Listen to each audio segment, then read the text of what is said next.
Merhabalar, kanalıma hoş geldiniz. Bugün Apple Watch SE2'nin kutu açılışını yapacağız. Aynı zamanda size neden bu modeli tercih ettiğimizden bahsedeceğim. Bu saati aslında eşim için aldık ama ben inceleme videosu çekebilmek ve kendim için alıp almayacağıma karar verebilmek için bir süre kullanacağım. Yeterince test ettikten sonra da uzun kullanım videosu da çekeceğim. SE2 bu sene duyurulan iki modelden birisi. Bunun önceki jenerasyonu da var. Onun için alırken dikkat etmeniz gerekiyor. Bakın burada SE2ND Gen diye yazıyor. Biz 44 milimlik yıldız ışığı renginde olanı tercih ettik. Hemen kutu açılışını da yapalım. Bu arada ben de size bununla ilgili bilgiler vermeye başlayayım. İlk defa işin aslı bir Apple Watch kutu açılışı yapacağım. Öncelikle kutunun çok şık göründüğünü söyleyebilirim. Açtığınızda iki ayrı kutu çıkıyor. Bunun içinde saat var, bunun içinde de kordonumuz var. İçerideki bu kutunun üstünde de ikinci nesil olduğu yazıyor yine. Aslında SE'den çok farklı bir model değil. Daha sonra hatta şu an piyasada en çok bulunabilen 7, 8, SE ve SE2'nin karşılaştırmasını anlatan bir video da çekmek istiyorum. Kanalıma abone olup bildirimleri açarsanız bu videodan da haberdar olabilirsiniz. Hemen kutu açılışını da bir yandan yapalım. Biliyorsunuz artık Apple ürünleri bu şekilde doğaya duyarlılıktan dolayı arkadaşlar böyle yaptıklarını söylüyorlar. Ve bu şekilde açılıyor. iPhone'larda alışık olduğumuz kalite de kesinlikle devam ediyor arkadaşlar kutudan itibaren. Ve karşımıza saatimiz geldi.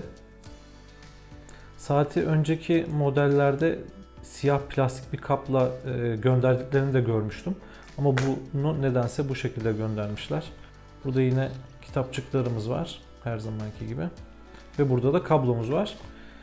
Can sıkıcı şeylerden birisi arkadaşlar, kablomuz var ama adaptörümüz yok. Peki içinde nasıl bir kablo var, nasıl bir adaptöre ihtiyacımız var? Hemen açalım ve göstereyim size.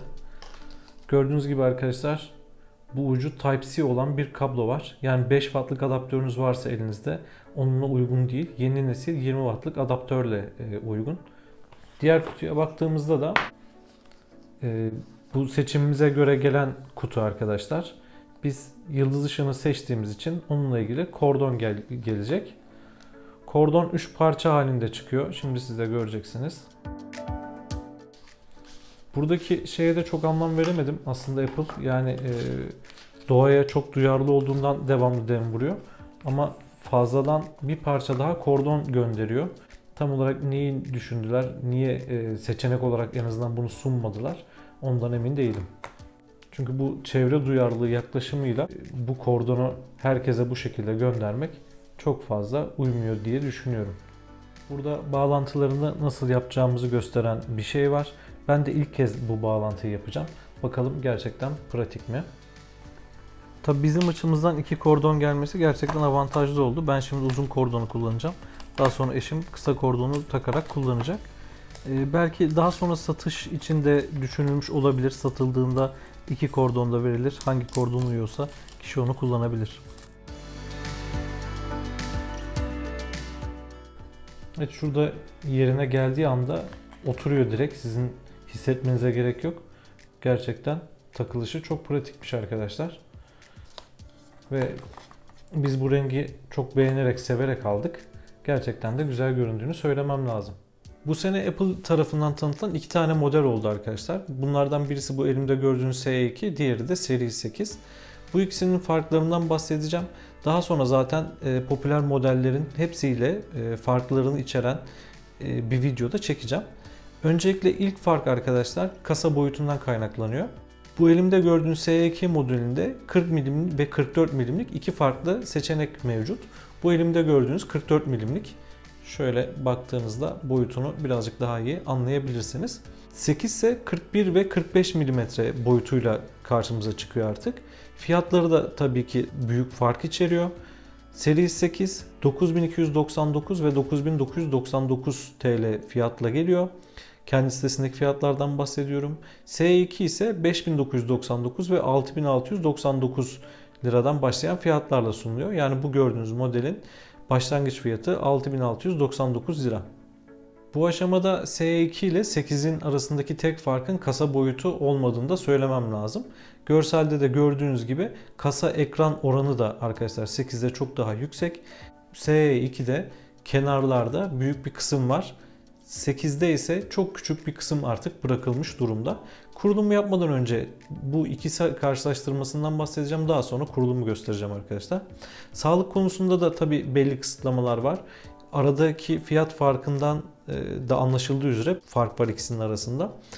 Öncelikle 8 diğer modellerden farklı olarak sıcaklık, vücut sıcaklığını ölçebiliyor. O bunda yok arkadaşlar. Oksijen sensörü yok ve EKG yok. Yani EKG'nin olup olmaması bana çok saçma geliyor. Oksijen sensörü de, yani normalde kandaki oksijeninizi merak etmezsiniz herhalde. Ben de çok merak etmiyorum. Evde bunu yapan ayrı bir cihazımız var. Bu korona zamanında edinmiştik. Ama koronadan sonra, hasta olmadıktan sonra bir daha yüzüne de bakmadık. EKG'yi de sadece hastanede şu an çekilen insanlarız. Tabii kalple ilgili bir rahatsızlığınız varsa o zaman sizin için daha önemli olabilir. Bir diğer önemli, asıl bizim kafamızı karıştıran fark da arkadaşlar SE2'de hızlı şarj olmaması. SE2 sıfırdan 100'e yaklaşık 2 saatte şarj oluyor ve bu şarj sadece 18 saat dayanıyor. Bu şarj süreleri muhtemelen Apple Watch'ların en zayıf yanı. Sadece Apple Watch Ultra 36 saate kadar dayanıyor ama onun fiyatı da 28.000 liradan başladığı için değerlendirmeye katmadım. Size bahsedeceğim son fark da arkadaşlar 8'in gene önemli fark. 8'in sürekli açık ekrana sahip olması. S2'de ise sürekli açık ekran yok arkadaşlar. Bu Series 5'ten beri gelen bir özellik ama S2'ye koymamışlar. Bu yine bizim için çok büyük bir sorun değildi. Bazı arkadaşlar bunu çok önemsiyorlar, işte normal bir saat gibi görünmesine. Ama bu bir akıllı saat ve bence normalde simsiyah durmasında da bir sıkıntı yok. Ben bunu bir sorun olarak görmüyorum. Bu saydığımız farkları sorun olarak görmediğimiz için de tabii ki SE2'ye yöneldik. Aynı olan ve güzel bu saatleri öne çıkaran özelliklerden de bahsetmek istiyorum arkadaşlar. 2 saatte en son yayınlanan Apple Watch oldukları için ikisi de arkadaşlar S8 SiPe yani sistem paketine sahip. İşlemciden bahsetmiyorum. İşlemci aslında arkadaşlar 2-3 nesildir aynı ama işlemciden daha farklı bir durum var burada ve en son sürümü ikisi de kullanıyor. 2 saatinde 1000 nit ekran parlaklığı var ve 32 GB hafızaya sahip ikisi de. Ekran ikisinde de arkadaşlar LTPO OLED türünde kullanılmış ve gerçekten güzel bir ekran.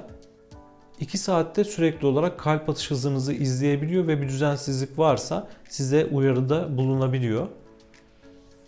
Ve 2 saatte de trafik kazası ve düşme algılama var. Düşme algılama arkadaşlar önceden de olan bir özellikte. Eğer düşerseniz ve tekrar hareketsiz kalırsanız Apple gerekli birimlere ve acil durum kişilerinize haber veriyor. Artık bu sene tanıtılan telefonlarda da 14 serisiyle birlikte hayatımıza giren yeni bir özellik trafik kazası algılama özelliği. Bunun için telefonlara ve saatlere yeni sensörler eklediler. Bir trafik kazası geçirdiğinizde eğer hareketsiz kalırsanız önce size bir uyarı veriyor. Eğer o uyarıya rağmen tepki vermezseniz acil durum kişilerinize ve gerekli birimlere haber veriyor. Eşim işe gidip gelirken arabayla yalnız yolculuk yapıyor ve bu özellik bu 7 yerine bu S2'yi tercih etmemizde etkili oldu. Burada bence Apple'ın insanların Apple'ı tercih etmesiyle alakalı da önemli bir durum var arkadaşlar. Bu durum, bu söyleyeceğim şey de bence 2-3 hafta dayanan saatler olmasına rağmen sadece 18 saat dayanan bir saati tercih etmemizi sağlıyor. Apple ben böyle bir özellik yaptım, bunu saatinize ekledim dediğinde buna inanıyorsunuz arkadaşlar. Yani uzun süredir Apple kullanan diğer kişilerde de bu hissin olduğuna eminim.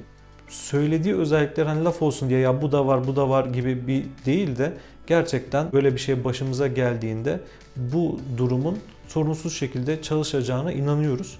Onun için de insanlar bence işte 2-3 hafta dayanan saatler yerine 18 saat dayanan Apple Watch'ları tercih ediyor. Burada Apple ile alakalı güzel bir müşteri memnuniyeti hissi var. Yine benzer olan özellikler arkadaşlar 2 saatte 50 metreye kadar suya dayanabiliyor. Fakat 8'de ayrıca toza karşı dayanıklılık da var ve IP6X sertifikası da var artık arkadaşlar. Bu diğer serilerde yoktu. İlk defa 8'de geldi. Şimdilik söyleyeceklerim bu kadar. 7, 8, SE ve SE2'yi incelediğim ayrı bir videoda kanalda olacak arkadaşlar. Eğer arada kaldıysanız kanala abone olup onu da beklemenizi öneririm. Hemen kurulum yapmak istiyorum. Kurulumu da ilk defa deneyeceğim. Nasıl olacağı ile ilgili şu an çok bir fikrim yok. Yanına koyar koymaz arkadaşlar Apple Watch'u tanıdı. Hemen sürdür diyelim.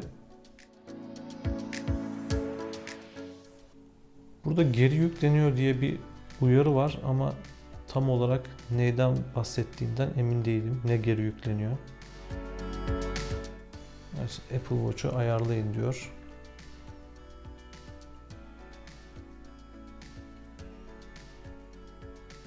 Benim için ayarla diyorum. Dediğim gibi bir süre bunu kullanacağım. Şimdi Watch'un ekranında değişik bir bulut geldi. Anlaşılan onu taratmam gerekiyor. Bu eski Apple'ınızı yeni Apple'a taşırken de kullanılan bir yönteme benziyor arkadaşlar. Onunla ilgili de kanalda bir video vardı. Şu an burada şöyle değişik bir ekran çıktı.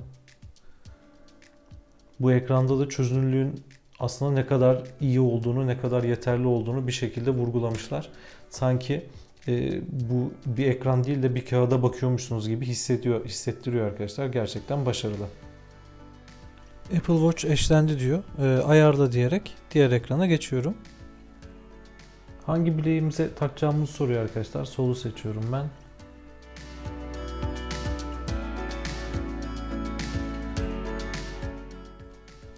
Yakınma koşulları kabul ediyoruz tabii ki.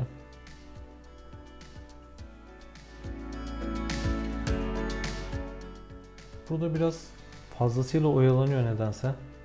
Biraz daha hızlı yapmasını beklerdim buralara.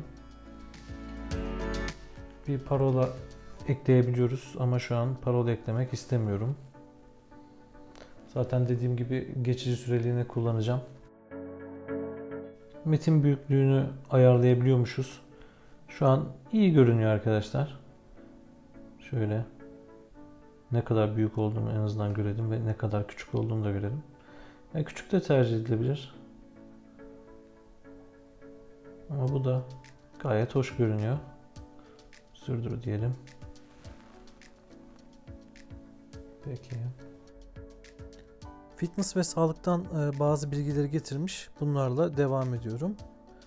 Burada aktivite ile alakalı ayarları daha sonraya bırakıyorum.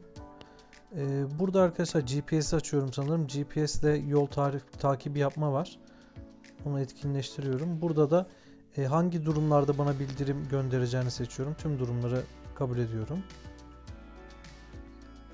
Burada da bazı ilaçları kullanıp kullanmadığımı soruyor. Çeşitli blokörleri.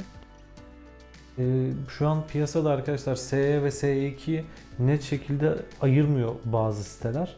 Ona dikkat edin. Burada trafik kazası algılamayı görmüyorsanız eğer kurulumda SE'yi almış olabilirsiniz. Zaten kutu üstünde de göstermiştim. Uygulama görüntüsünün nasıl olacağını soruyor. Liste şeklinde mi yoksa şöyle ızgara görünümü. Bence ızgara görünümü çok daha şık duruyor. Ve Apple Watch eş zamanlanıyor diyor arkadaşlar sonunda. Bu kısım gerçekten uzun sürüyor arkadaşlar. Bitince bu uyarı alacakmışız. Onun için başından ayrılıyorum. Evet, kurulum tamamlandı arkadaşlar. İlk kısımlar çok yavaş ilerledi ama bir anda atladı. Dediğim gibi arkadaşlar saatle ilgili deneyimlerimi daha sonra paylaşacağım sizinle. Şimdilik Apple Watch SE2 ile ilgili söyleyeceklerim bu kadar. Videomu beğenip kanalıma abone olarak destek olursanız çok sevinirim. Görüşmek üzere.